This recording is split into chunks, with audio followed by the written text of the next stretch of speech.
Welcome to Tea Time with Kotlin Thursdays. I'm Amanda. I'm Matt. And I'm Todd. And today we're talking about Kotlin in Chicago.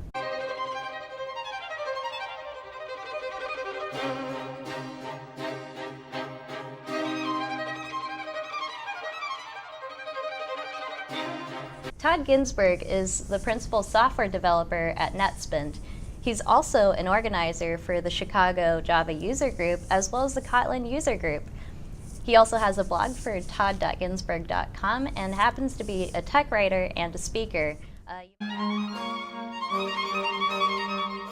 So when I came to Chicago, I was largely by myself and I didn't have any friends, and so I joined the Chicago Java user group just to get to meet people, and I got really into it, and they're a pretty welcoming group, so I got brought in and I help organize IMC meetings. I do the books. They're a 501c6 charity, so I do nonprofit. They're a charity. They're a nonprofit, so okay. I do the books for them. It's pretty cool. It's a pretty rewarding group because everybody in there is like a lot smarter than me. So there's so many things that people are doing locally that you wouldn't hear about normally.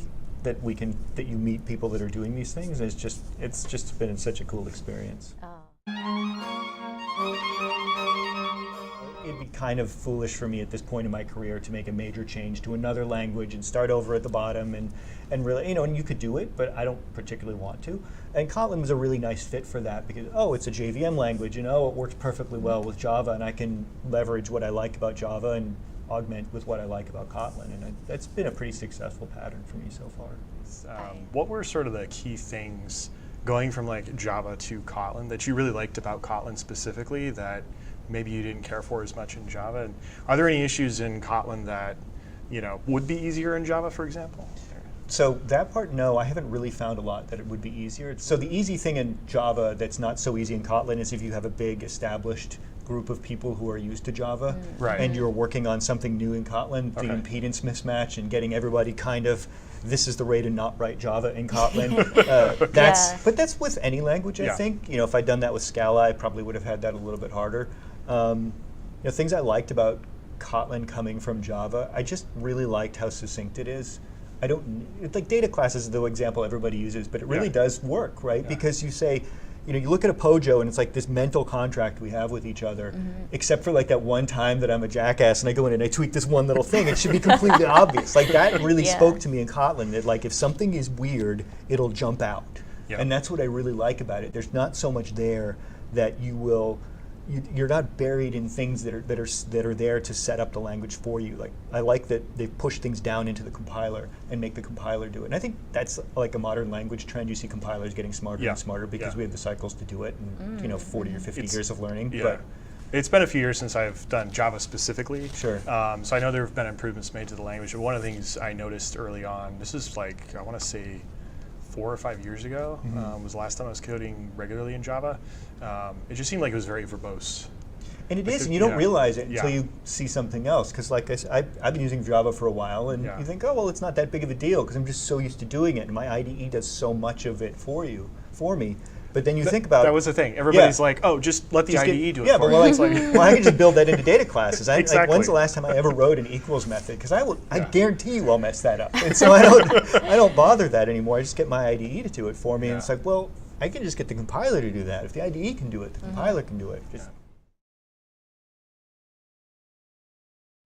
So far, mostly Pivotal has stepped up to host our meetups. Shout out to Pivotal. Yeah, definitely. They've been awesome. Labs has definitely hosted us. They're definitely using the heck out of Kotlin. So they've been nice enough to host a few times. We're trying to reach out to other shops in town that are using Kotlin and want to bring in the Kotlin user group to have an awesome speaker, and they can treat it as a recruiting event. They can have a bunch of qualified 50 Kotlin developers come through and see your wonderful workspace and decide, hey, this place seems pretty cool. If they're hiring Kotlin developers, I'm going to give them a chance. And it really does work.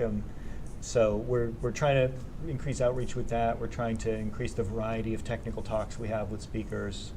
Things like I wouldn't have known about the existence of a lot of these tech startups. Had I not gone to these places, I would have never met so many developers. And I think as a developer, it's really important for me to speak to other developers that are from companies and they're like, oh yeah, I love this place. We're using this technology and we're doing these projects. And I feel like that's like probably one of the more effective tools for recruiting opportunities for companies. You know, to Todd's point, we have been doing a whole lot of work reaching out to companies in Chicago that are using Kotlin. So, you know, of course, there's Pivotal Labs, and you know, we've done like personal reach outs to places like Grubhub, Active Campaigns, Yellow, ShopRunner, and we're looking for a lot more of you because we know you're all hiding. Whether you're interested in like hosting an event or even like, you know, practicing your speaking or getting used to public speaking, we sometimes do lightning talks. Those are really, really fun. Just like talk about something for 5 to 10 minutes. We're hopefully going to be trying out a new thing we're hosting at Yellow, where Matt is going to host a mob coding session.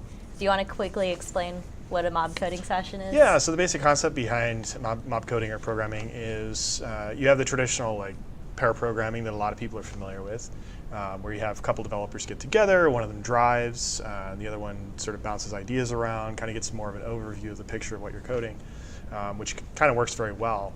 The idea behind mob programming is that you basically have more people than just two. So I think maybe a year and a half ago or so, the Kotlin user group did it when we were really, really small. We had like 7 or 8 people show up, and we did it, and we had a problem, and I thought, there's a way to solve this. And we started it, and there was like 6 or 7 different ideas that I would never have thought of. And I mean, some of them are better than others, and that's why you have this, and you hash it out, and you're like, yeah, that's cool, or hey, that's made me think of something better. And it was really fascinating because I had solved the problem before, and I was like, yep, this is how we're going to do it, this is how we're going to go do it. And it's like, nope, that's not how we ended up doing it. It was really cool. Well,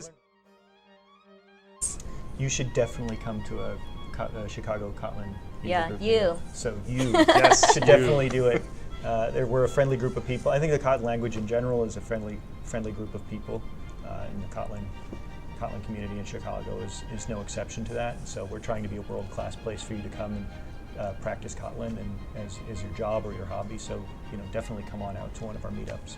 And we'll see you next time. Yeah, thanks for joining us. Bye. Bye.